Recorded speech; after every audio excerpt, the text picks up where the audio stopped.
Hello, everyone, and welcome to another episode of Agave Talk, your number one source for everything agave.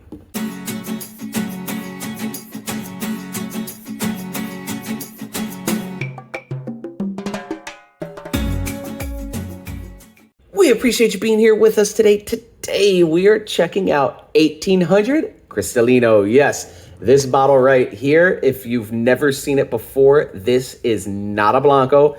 This is an Añejo tequila. Well, why is it completely clear? Well, that's the Cristalino part, right? All right. If you have never been here, we appreciate you being here. If you have, thank you for being back.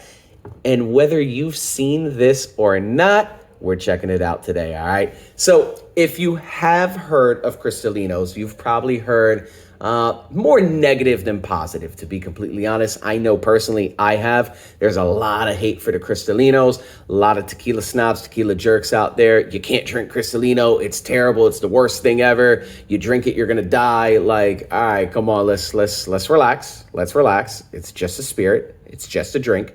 We all have different taste buds, right? Okay, chill. But if you have never seen this before, you're probably thinking, well, what's kind of the hype about it? What's the beef about it? Like, why is there so much conversation about Cristalinos? Well, we're going to check that out today, and we appreciate you being here with us. This, again, is 1800. This is coming out of the Mundo Cuervo world. This is a brand from Jose Cuervo, all right? If you do follow us, you know we just did the review for the 1800 Blanco. Go check that out. But today, the star of the show is this bottle of 1800 Añejo Cristalino. Okay, guys? All right. So checking out this bottle, this is absolutely a beautiful bottle. It is still the same pyramid, 1800 pyramid. I'm not going to go really into depth. Again, that Blanco bottle that we just reviewed, the 1800 Blanco, I mean, we really broke down even the crest, what all this means, the JB, the 1800, the seal. We broke down the shape of the bottle. Go check that out. A lot of history from Mundo Cuervo, Jose Cuervo, the distillery there, and a lot of history behind 1800 as well. Cool stuff. However, today I really want to focus on Cristalinos, right? Because again, if you're looking at this bottle, it looks like it's a Blanco, completely clear. Blancos are clear, right? Well, there's a new category that has been gaining popularity over the last few years, and that category is Cristalinos. Yes. What is a Cristalino? Well, it is an Añejo tequila that's then stripped of its color. Why would they do that? A lot of opinions on that, guys, right? Mine? Marketing, guys. Really, it's going to be a whole lot of marketing. I mean, we're going to get into the taste. We're going to get into the smells. I'm going to get into all of that. But the reality is, yeah, a lot of these Cristalinos, it's just, that new hype, the new kid on the block, something fancy, something. I mean, look at this bottle right here, right? Look at this bottle. And I mean, even too, I believe on the Cuervo website, so actually pulling up the 1800 website, they have it blasted. There's an actual quote they have from the New York Times, right? And it says, "For that friend who always has an Instagram-worthy bar cart display and the craft cocktail making expertise to match, they'll adore this elegant tequila bottle from 1800. I'm for hire for voiceovers, okay, guys? But reading that quote and then blasting that right on the front page of this, again, it goes to marketing, that Instagram worthy. Like, I mean, look at this bottle right here. It legit looks like it's surrounded in diamonds, right? Imagine going to a club and they come out with this bottle with some sparklers. Like, it's impressive. It's going to make for a great social media post. That is the reality. Guess what? You then post this, you're giving free advertisement to the brand. That's how social media works, guys. That's exactly what it does. And the reality is, if you do follow the channel, you know we recently moved to Lima, Peru, and agave spirits are few and far between. However, Jose Cuervo, again, who makes 1800 line, you're going to find this everywhere. And this here, I'm telling you, you will only see this bottle high-end liquor stores, high-end restaurants, bars, clubs, VIP, stuff like that. When you have this on your table, it's a status symbol as well.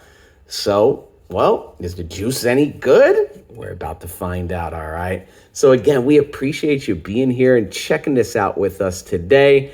It's going to be interesting. You can see, even though we got this here in Lima, Peru, somebody brought this directly over from Mexico, and this is actually only 35%.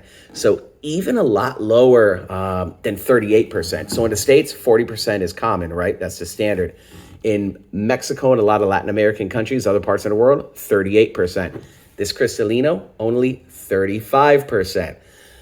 Tequila, a lot of people think about it. Well, when you drink it, it tastes like fire water. It's going to burn. Having that amount of alcohol reduced from 40 to 35% is really going to make this for a smoother drink, right? Smoothness is subjective. But the reality is with less alcohol content, you're going to get less ethanol and less burn, which then again, back to the marketing. The second somebody drinks this, oh man, I had this 1800 tequila, right? And it was so smooth. That's what you're going to hear.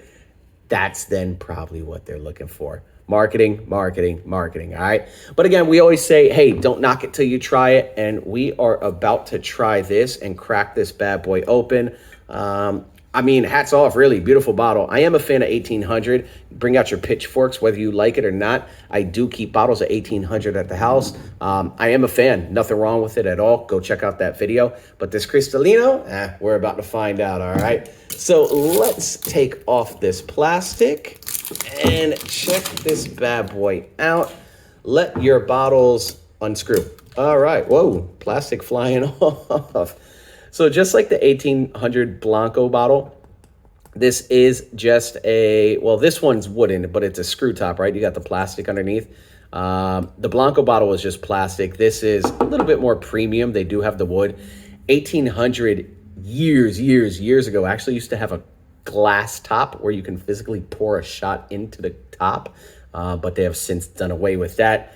You got this crest on here, 1800, the JB, the cross, right? Go check out that other video to really get into those references and what that means. And we're about to pour this bad boy out, all right? So if you are here with us, we appreciate you. If you have not done so already, please hit that like and subscribe, as well as follow us on Instagram at Agave Talk, all right? And this has a pour stopper. I was not expecting that.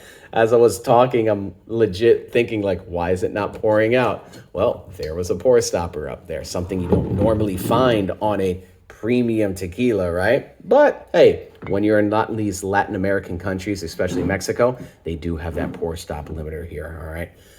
So let's check this out. Again, this is aged for 16 months. 16 months in French and American oak barrels. And then afterwards, they age it for another 6 months in port wine casks. Port wine, really sweet fortified wines.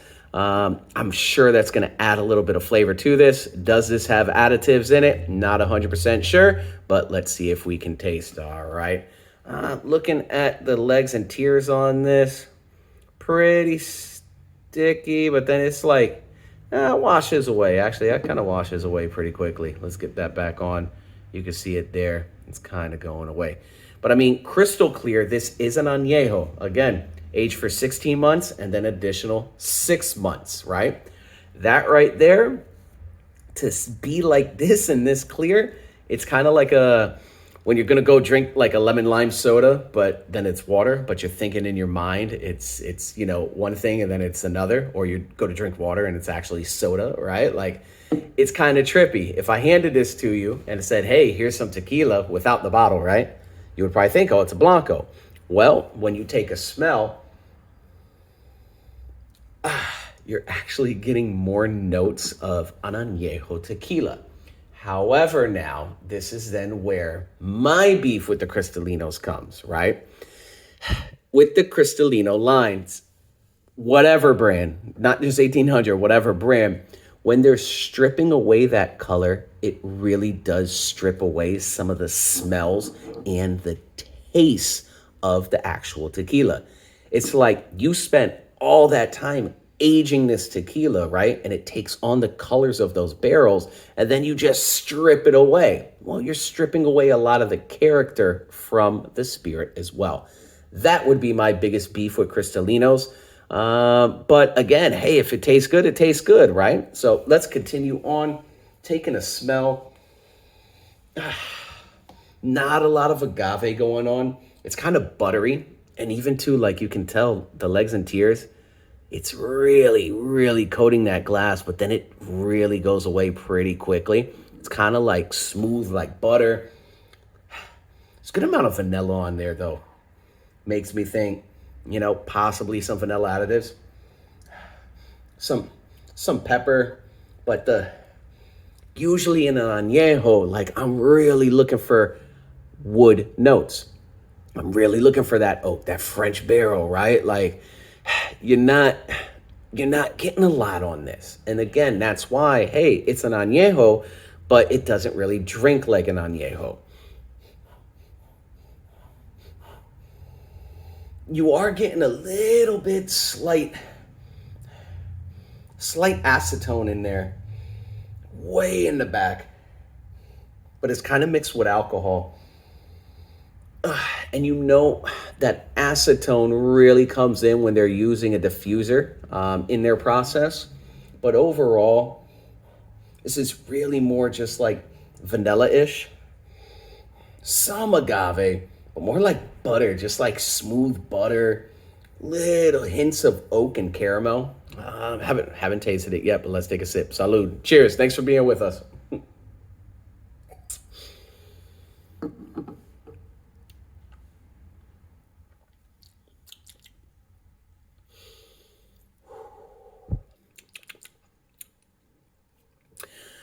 All right. You're probably thinking, what is he going to say? First, foremost, very first thought, you guys know we do this one take. That's it, right? I'm going right here, 35%. That extra 5% alcohol, you have no idea how much it really adds. And I'm not even talking about burn. I'm not talking about ethanol. I'm talking about just fuerte, strong strength, right? Like this 35%. Let me take another sip.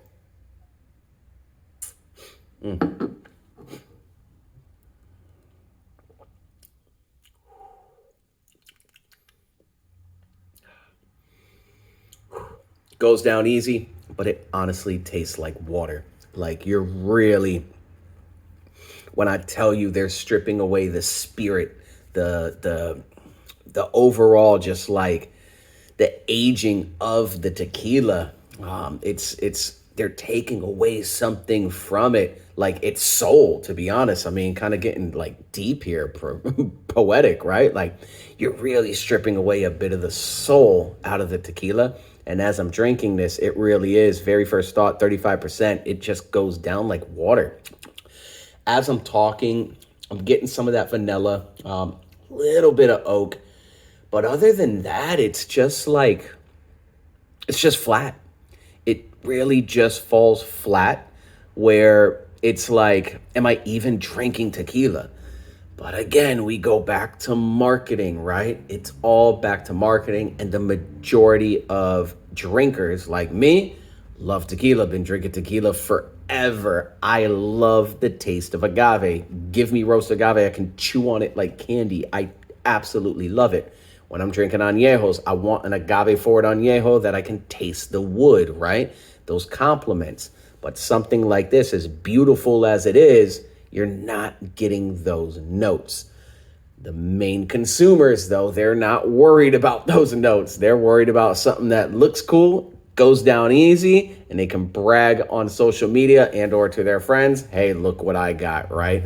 That's exactly what this is. Let me take another sip.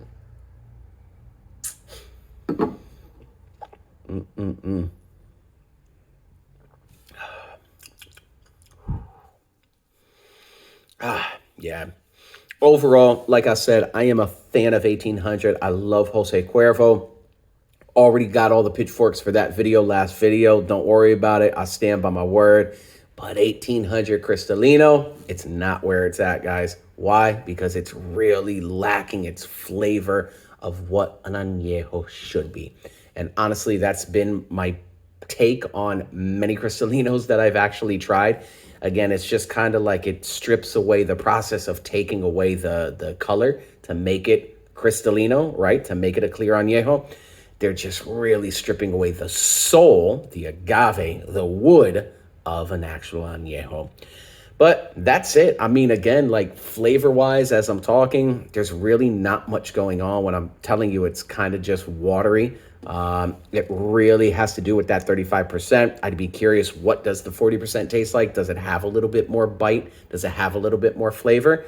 I'm not sure. But even too, as I'm talking, I am getting a bit of that vanilla. It's not like super overpowering, like fake cake or anything like that, but it's definitely there. There is a little hints of the oak and some pepper, but the reality is that this does just taste kind of watery. And that's it. Hey, we really appreciate you being here with us. I hope you enjoyed this. I hope you learned something as well. And we really, really, really encourage you all to drink everything and anything and find out what you like. Because the reality is, I'm sitting here saying, hey, this isn't for me, but somebody might come in the comments and be like, man, this is the greatest tequila I've ever tried. I'm not going to knock them. Kudos to you. Drink what you want to drink. Live your life. It's only one life you get, right? However, I'll say, hey, well, how about you try this? How about you try that? And let's see where we go from there. But the reality is I'm not trying to convert anybody or do anything to anyone. I'm just giving you what my nose smells and what my taste buds taste, all right? And with that said, we appreciate you being here with us. If you have not done so already, please hit that like and subscribe, as well as follow us on Instagram at Agave Talk, all right? Thanks for being here with us, and take care, everybody.